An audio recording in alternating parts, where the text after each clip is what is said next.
bagaimana kebijakan ini yang tadinya bayar jadi gratis dan yang tadinya lama jadi cepat.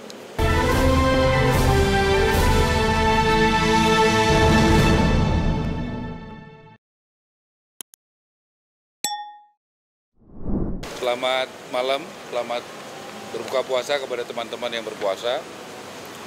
Tadi saya menemani Presiden berbuka puasa, sekaligus juga mau melaporkan ada beberapa hal yang sudah kita lakukan dan yang akan kita lakukan.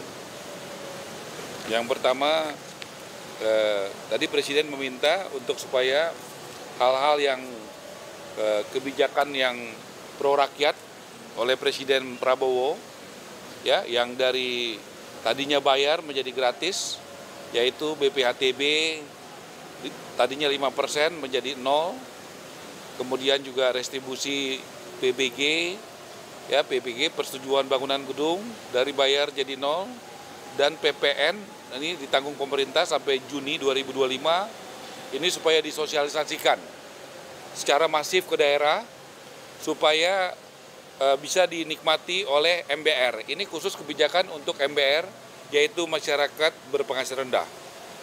Nanti pada kesempatan pertama saya akan sampaikan kepada Mendagri. Mendagri punya forum itu setiap Senin pagi untuk mensosialisasikan ini, karena nanti setiap kepala daerah, baik bupati, wali kota, itu punya instrumen namanya Perkada, peraturan kepala daerah, untuk bisa menjalankan ini sebagai payung hukum. Kemudian dari lambat menjadi cepat, ini adalah PBG, ya. PBG itu dulu 45 hari, tapi misalnya di Subang itu bisa tidak sampai 1 jam, di Gianyar bisa 14 menit, kemudian di Badung juga bisa 17 menit, Badung ini di Bali, Sumedang juga bisa 53 menit, dan Tangerang 59 menit. Jadi Presiden Prabowo sangat pro kepada rakyat kecil, bagaimana kebijakan ini yang tadinya bayar jadi gratis dan yang tadinya lama jadi cepat. Dan ini diminta untuk disosialisasikan dan dijalankan oleh semua kepala daerah di seluruh Indonesia.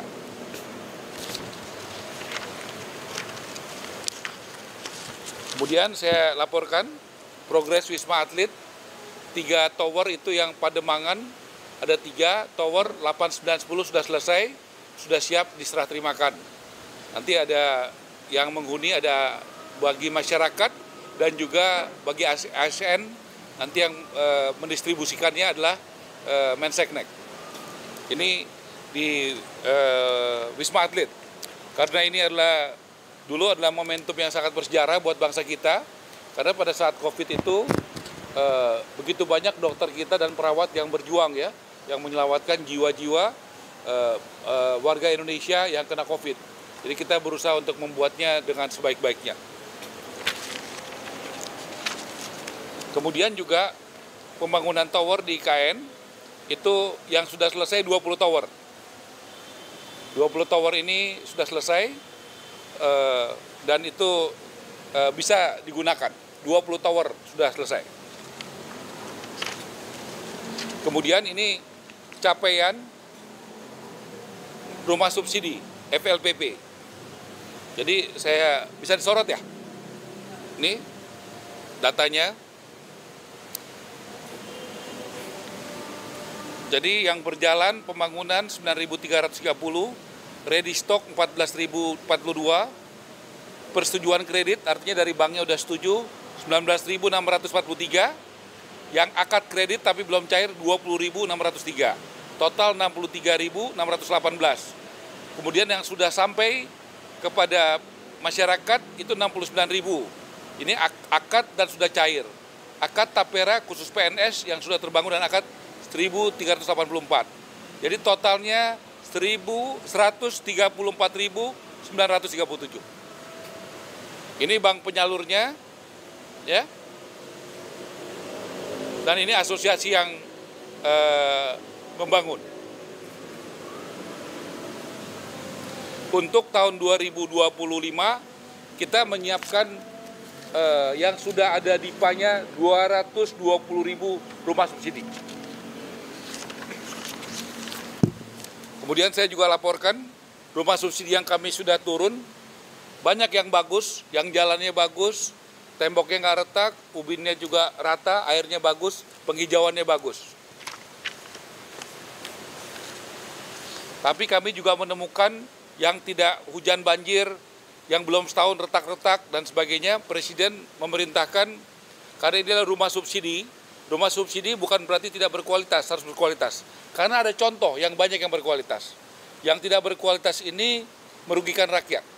Jadi kami sudah minta audit ke BPK dan kami juga sudah sampaikan dalam pertemuan dengan KPK kemarin.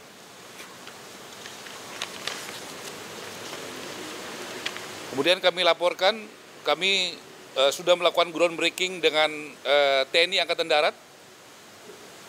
Ini dengan TNI Angkatan Darat, kami melakukannya di Serang. Total 5.760 unit. Ya, itu ada di beberapa tempat, yang ada di Brebes, ya, ada di Bogor, ada di Bantul, ada di Bekasi, dan ada di Serang. Kemudian juga kami sudah melakukan groundbreaking dengan Polri, dengan Bapak Kapolri di Kerawang. Total itu 14.389 unit. Nah ini, saya pikir teman-teman sebagian juga hadir. Kemudian doakan, mohon doanya, kita tanggal 25 Maret itu akan memulai menyerahkan kunci. Jadi bukan groundbreaking ya, menyerahkan kunci kepada guru-guru. Kita akan buat tanggal 25 Maret. Ada di Bogor, ada di Makassar, ada di Aceh dan Medan, ada di Pontianak, ada di Kupang, ada di Bangkalan, Madura, ada di Jayapura. Totalnya kita 20.000 unit rumah. 20.000 unit rumah, dan nanti pada saat penyerahan kunci simbolis pada tanggal 25 Maret, total itu sekitar 250 rumah. Sekitar 250 rumah. Kemudian kami sudah meminta waktu Presiden untuk bulan depan hadir pada saat penyerahan kepada warga negara Indonesia yang tidak punya gaji, ya, yang tidak punya gaji seperti pedagang sayur, pedagang bakso, dia tidak punya gaji, dia tapi punya usaha, dia punya penghasilan. Dan kami akan melakukannya di bulan April, ya, akhir April. Kita siapkan paling tidak sekitar 25.000 unit. Ya. Ini akan kita buat sekitar tanggal 25 April di Jawa Barat, Jawa Tengah, Sulawesi Selatan, Sumatera Selatan, Kalimantan Selatan, Nusa Tenggara Barat, dan masih banyak lagi daerah lainnya. Rencana kita akan pada saat akad, pas acara, paling enggak 1.000 orang, 1.000 kita akan serahkan. Tapi totalnya kita siapkan 29.000. Ya, secara bertahap. Tapi pada acara kita akan siapkan 1.000 unit minimal. Kami juga laporkan berkat kewibawaan Bapak Presiden, gotong royong CSR dari perusahaan swasta sudah jalan, dari Harum Energi, dari Agung Sedayu, dari Berau, kemudian akan jalan Adaro dan Astra, kemudian juga pertengahan bulan depan, bulan April, kita akan mulai merenovasi paling tidak 500 dari Buddha Suci, Yayasan Buddha Suci, dan 200 dari Kadin di Tanah Tinggi. Itu sekitar tanggal 14 April, kita akan mulai itu. Kemudian Presiden meminta untuk memanfaatkan aset negara secara maksimal, yaitu tanah BUMN, khususnya kereta api, Perumnas, dan perkebunan, kemudian juga di Dirjen Kekayaan Negara di bawah Kementerian Keuangan. Itu yang paling cepat kita, yang ex-BLBI, yang ada di Lipo Karawaci, itu sebelah lapangan golf, itu akan segera kita manfaatkan karena itu idle, clear and clean, tidak bersengketa dan tidak ada masyarakat di atasnya yang yang tinggal di situ.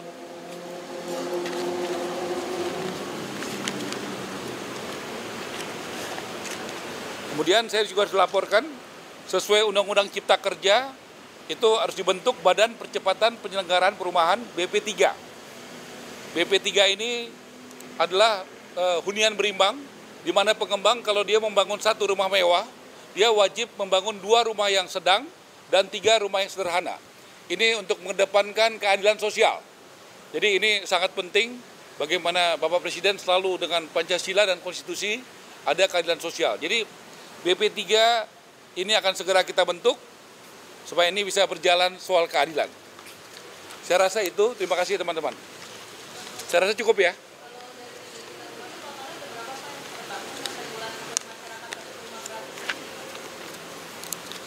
Kalau rumah gratis itu, pertama itu yang dari CSR. Contoh dari perusahaan-perusahaan dari Agung Sedayu, 250 di Tangerang, 500 di Berau. Nanti dari Adaru, itu yang gratis. Gitu ya. Kalau yang tadi saya jelaskan rumah subsidi. Nah, begitu. Kalau berapa totalnya, itu yang kita minta data dari Kementerian Dalam Negeri. Karena yang mengeluarkan izin, karena rumah itu kalau mau dibangun atau mau direnovasi mesti ada izinnya. Kita minta tolong kepada Mendagri supaya kepala daerah memberikan datanya kepada kita. Karena izinnya itu dari, kita mau bangun rumah apa aja, komersial kah, subsidi kah, rusun kah, apartemen kah, itu kan harus ada izin. Izin itu namanya PBG, Persetujuan Bangunan Gedung. Dan itu adanya izinnya dari kepala daerah. Itu yang kita akan peroleh datanya dari Kementerian Dalam Negeri. Yang kita tadi sampaikan itu adalah rumah subsidi. Kenapa kita bisa kasih datanya? Karena dari Tapera. Tapera memberikan kepada bank penyalur. Jadi datanya itu tajam, detail gitu ya.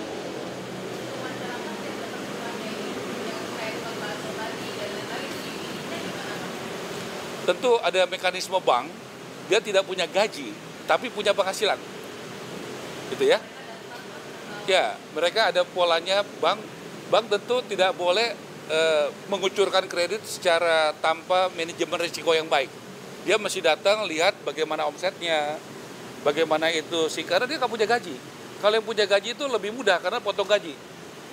Ini dia tidak punya, karena kita diminta Presiden, karena masyarakat Indonesia banyak yang informal, tidak punya gaji tapi punya penghasilan dan butuh rumah. Nah kita harus cari solusi untuk yang seperti ini. Nggak bisa kita hanya kasih yang punya gaji, pegawai yang punya gaji. Nah, kalau pegawai yang punya gaji itu mudah, TNI, Polri, pegawai negeri, itu mudah. Kita juga nggak boleh bekerja yang mudah-mudah aja. Kita juga harus cari bagaimana solusi supaya yang tidak punya gaji, tapi punya penghasilan. Itu ya, makasih ya.